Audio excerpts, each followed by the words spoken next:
dagen, gode kamerater. Dette er en dag for fest og feiring, men også for videre kamper og fellesskap. Vi har mange utfordringer, men jeg er overbevist om at dersom vi står sammen i fellesskap, så vinner vi frem. På Fagforbundet sin storbykonferanse i mars så sa Jan Davidsen veldig klart at den jobben bak de vedtakene vi gjør, den må vi gjøre selv. Og for å trekke en parallell, president Barack Obama i USA, han sier vi må være den forandringen vi venter på. Så hvis vi vil endre den politikken som føres i Stavanger, i Rogaland og i Norge, da må vi stå på selv. For det er ingen som har tenkt å gjøre den jobben for oss, tvert imot.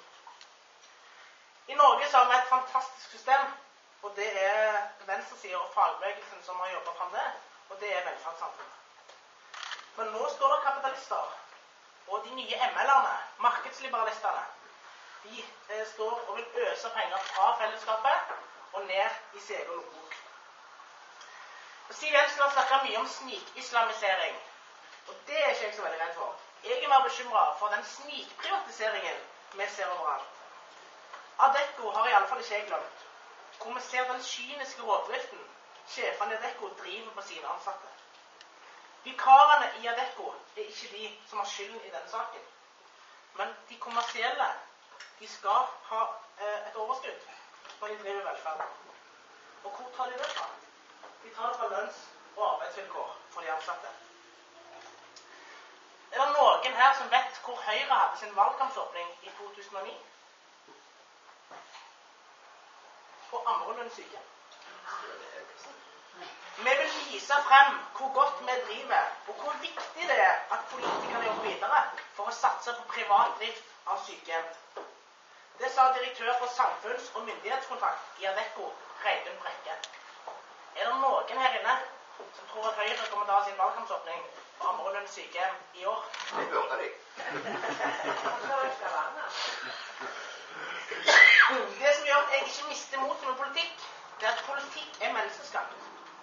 Så når høyresiden har privatisert velferden vår, så kan vi rekommunalisere den. Vi kan ta tjenesten tilbake, men da trenger vi den makten. Jeg kjenner såkalte call girls. Sikkert ikke den typen dere tenker på, men damer som sitter hjemme og venter på telefon fra jobben med ledig makt. Kommunen lyser ut mange små stillinger, og alt for få tilbys heltidsstillinger. Og dette skjer fordi noen vil at det skal skje, men vi kan snu dette. Jeg lover å stå på frem mot valget for faglige rettigheter, for heltid som rettighet, for faste ansettelser, for skikkelige lønns- og arbeidsvilkår, og for å ta tjenesten tilbake. Og etter valget, når jeg forhåpentligvis er medlem av Stavanger bystyre, så skal jeg kjempe for dette hver dag i bystyremøter, i kommunalstyremøter og alle steder hvor SV har en stemme.